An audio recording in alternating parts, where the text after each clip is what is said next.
a gente soltar a mão das outras pessoas, todo mundo afunda. A gente tem que ter um jeito de um trabalho coletivo onde as pessoas possam se ajudar. Existem soluções que precisam ser imediatas, não dá para você esperar uma instituição. Então a gente tem que fazer isso naquela hora.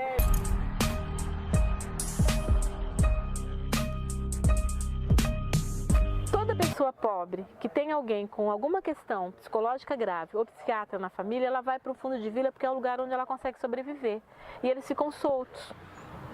Porque ninguém quer doido. Né? Então ninguém quer. E todo o sistema público, ele só cuida daqueles que já tem alguém cuidando dele. Não existe um acolhimento para quem tem um problema psiquiátrico grave e que não tem ninguém cuidando dessa pessoa. Isso me doeu muito, sabe? Perceber o quanto é terrível para essas pessoas que precisariam muito de alguém e que não são cuidadas. E aí a gente foi pensar nisso. Como é que a gente consegue fazer?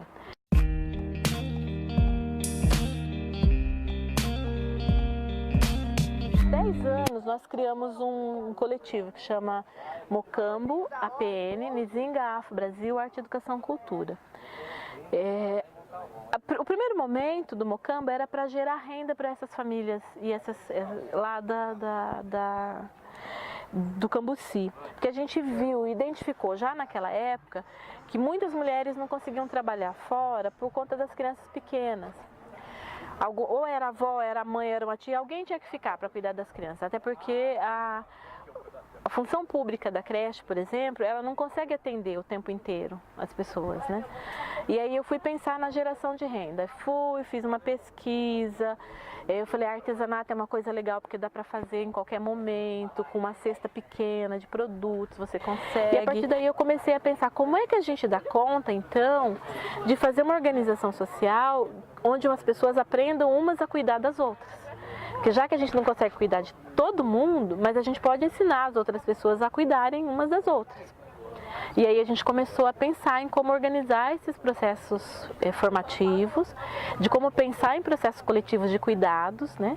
E a gente viu que o artesanato era um jeito da gente fazer isso, porque enquanto a gente faz artesanato, a gente bate papo, as pessoas ficam mais leves para falar de si, situações de tensão que em outro momento elas não confessariam, no bate-papo isso sai, e aí a gente vai atrás de soluções também coletivas.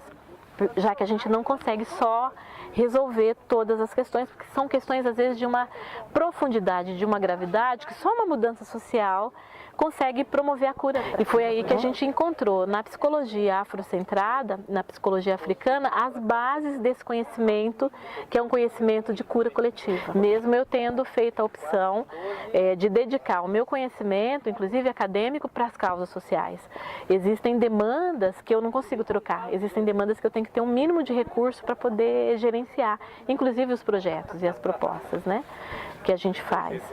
Então eu acabei me juntando com a Defensoria Pública, eu sou defensora popular, e aí eu fiz a formação e eu também dei formação para defensoras e defensores populares, para poder pensar na continuidade desses processos coletivos e institucionalizados, até para poder cobrar das instituições coisas que elas poderiam fazer, porque elas são instituições públicas com dinheiro nosso. E elas não nos devolvem aquilo que a gente precisa, que a gente está demandando, que é ter esses processos lá nas comunidades, né? Lá na periferia. Agora, a gente na periferia já é impactado com muita coisa. De alguma maneira, as pessoas que usufruem desses equipamentos públicos, eles precisariam nos ajudar a fazer um acolhimento dessas pessoas lá. Porque a gente sabe que quer queira, quer não, equipamentos como esse, que estão em lugares de privilégio, estão usando uma parte do recurso que deveria estar na periferia. Isso é apropriação. Tentando equalizar isso que a gente trabalha e pesquisa, né? Tentando fazer um estudo, inclusive, que não seja só uma pesquisa usando as pessoas como objeto. Então a minha pesquisa tem muito a ver com intervenção. E às vezes a minha pesquisa acaba misturando muito com a minha vida cotidiana, porque a gente não deixa de atuar num caso em que extrapola aquilo que eu estou estudando. Porque a ideia é fazer uma escuta muito qualitativa das pessoas e tentar encontrar junto com elas soluções possíveis. A questão da alimentação, da roupa e do cuidado, isso é básico.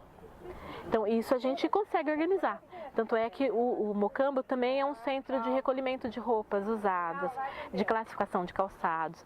A gente consegue hoje alimentar, vestir e minimamente cuidar de todo mundo na comunidade. Então ninguém anda descalço, nem sem uma boa roupa e nem sem alimentação. Isso a gente consegue fazer. Então a gente percebe que com o mínimo de organização social você consegue suprir as necessidades básicas. E aí depois você vê as outras, né? Então a gente já sabe que tem que montar uma sala de educação de jovens e adultos de novo no bairro. A gente teve uma sala lá durante muito tempo pelo programa de educação de jovens e adultos, né? E agora a gente já vê que já tem pessoas analfabetas que estão sendo expulsas das escolas regulares e a gente tem que montar de novo uma classe de educação de jovens e adultos. Nós somos 3 pessoas que têm de atender uma demanda de 100, 150 pessoas por mês da comunidade. 10 famílias que a gente acompanha de uma forma mais sistematizada, então a gente faz pelo menos uma visita mensal para cada uma dessas famílias. Uma família que tem uma necessidade maior, a gente conseguiu que um professor universitário adotasse a família, então a parte material ele supre com a família dele, e as outras a gente às vezes acompanha via as crianças, outras a gente acompanha via escola. A gente tem alguns casos no Mocambo onde as famílias têm várias pessoas que foram diagnosticadas, mas não se fez nada depois disso. Crianças que estão expulsas da escola, porque a escola não está conseguindo lidar com ela, e mais uma série de outras questões que já são recorrentes na escola e que acabam demandando a gente, né? Então, o trabalho que eu faço lá é como voluntária, eu não tenho salário de ninguém. E ainda financio as ações educativas que a gente promove no bairro. Então, tem casos que a gente precisa estar muito presente. Outros, a gente já está na fase de pensar um negócio familiar para geração de renda. Como é, por exemplo, a costureira do Mocambo, a moça que faz os vestidinhos das bonecas, eu que bordo do acabamento e tal, mas ela faz os vestidinhos das bonecas e costura, passa na máquina. Aí a gente já está pensando, inclusive, ela já alugar um espaço por conta das vendas que a gente ajudou a sistematizar, né? Então a gente já tem conseguido pensar numa geração de renda mais sistematizada. Ela já consegue vender pela internet, ela tem acesso ao Facebook, as crianças vêm para o SESC, já fizeram vários amigos. Então as próprias crianças sabem da programação cultural porque eles já têm acesso.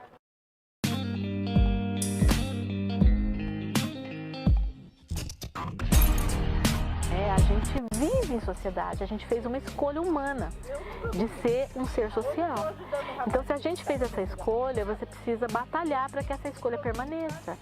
Senão, tudo se esfacela, não tem sentido.